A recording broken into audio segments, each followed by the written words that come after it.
The operator of Colonial Pipeline has halted its systems after it was hit with a ransomware attack. This is an attack where hackers are able to infiltrate the system and essentially steal quite a bit of data or shut down the entire system until they're paid a ransom.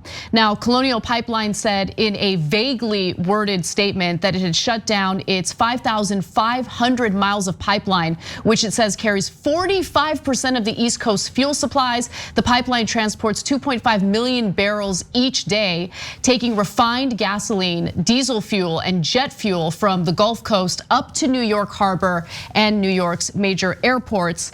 Now, the Biden administration has already weighed in on this. Earlier this morning, there was some talk of the Biden administration's upcoming executive order on the matter.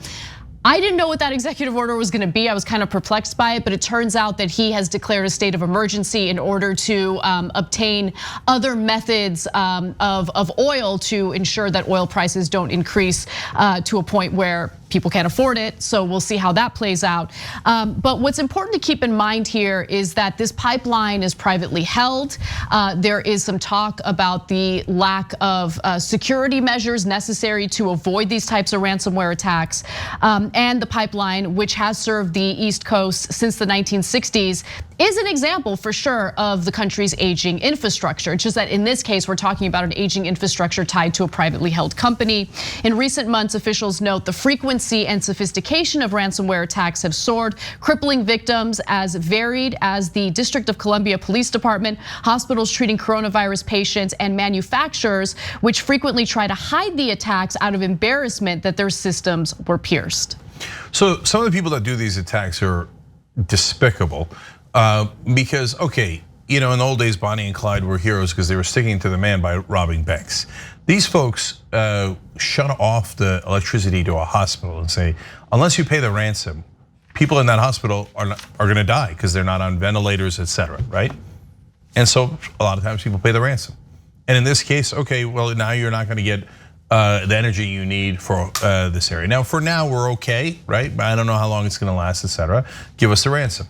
And so this particular company, my heart doesn't break for. The pipeline's partly run by Koch Industries. Yep. Okay, sniffles. But overall, do we have a weakness in a system that is all designed to be on the web? Yeah, of course, no.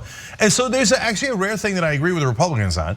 When they were talking about the 2020 elections and how there was fraud, it was provable lies. They lost 60 cases in a row in the courts, right? But if they say, hey, some of these things go, some portions of them before and after the voting go through an online system. Let's verify that, and let's verify the machines. Well, progressives have been saying that for years, maybe decades, right? And then the establishment always tells us, no, we are so brilliant, all these private corporations and the United States government and all the state governments, that nobody could ever infiltrate any of our systems.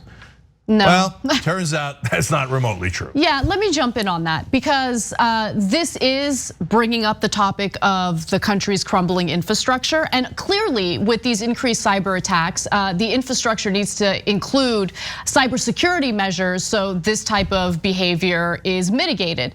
However, when you have a private company, a privately held company, and let me give you the details on who holds it.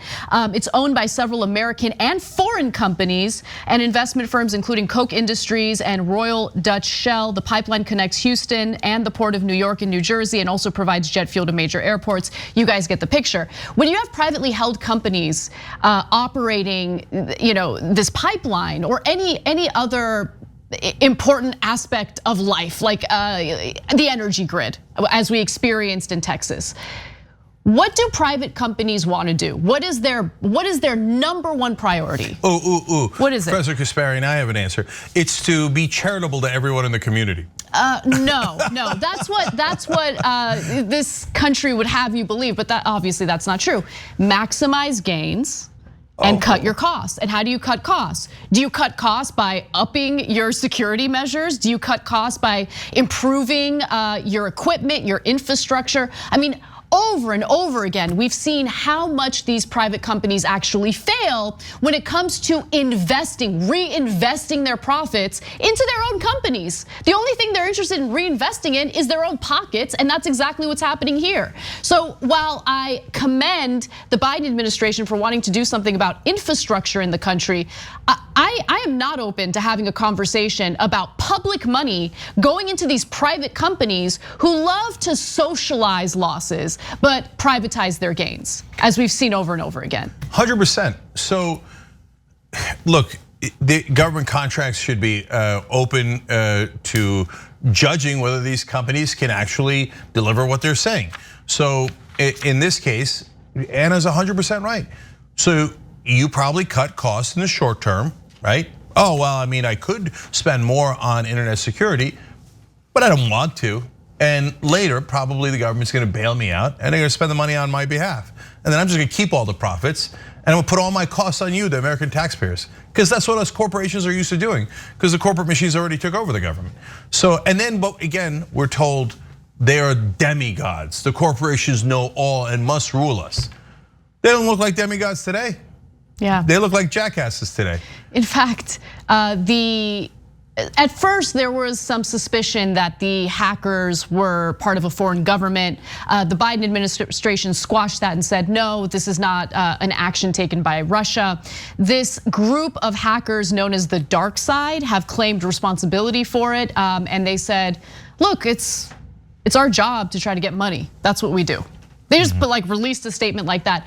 I don't know if it's been confirmed that they're actually the ones who did this, but if it's that easy for a group of hackers to hack a pipeline and halt the operation of literally one of the biggest pipelines, most important pipelines in the United States, well then obviously there's a giant failure. They failed here in protecting their systems and didn't do what was necessary to protect their own pipeline from hackers. I don't know if they're international. I don't know if they're based here in the United States. All I know is it's happened and it continues to happen, because if you privatize something and fail to regulate it, this is what you're gonna get. Yeah, so look, it's likely that the Biden administration is telling the truth here, because if it was a foreign government or the Russians, they're quick to say it. Right? Of course, yeah. Yeah, so now there's some chance that this might be a little bit different because it's a private corporation, and that's the only thing that trumps fears of Russia is protect the beloved corporations, right? At all costs. But we already know there was a massive infiltration by the Russians and the Chinese recently, right? According to the US government, of different parts of our infrastructure. But the thing that I want to point out finally is, the US government says, yes, the Russians have put in malware into our electrical system, our electrical grid here in the US, which they can then later use to shut things down. And they said, don't worry, because we put malware in their electrical grid too. No, it's not what we want. It's not what we want. That's not what we're looking for. Oh, okay, great. So then if they hit us, we'll punish innocent Russian civilians and they'll freeze in the middle of the winter. No, that's not the correct answer. The correct answer is do better. We send you trillions of dollars, which you then usually in subsidies direct back to your corporate friends who bribed you in the first place. Can you actually try serving the American people for once in your life? Thanks for watching The Young Turks, really appreciate it. Another way to show support is through YouTube memberships. You'll get to interact with us more. There's live chat emojis, badges. You've got emojis of me, Anna, John, JR, so those are super fun. But you also get playback of our exclusive member-only shows and specials right after they air. So all of that, all you gotta do is click that join button right underneath the video. Thank you.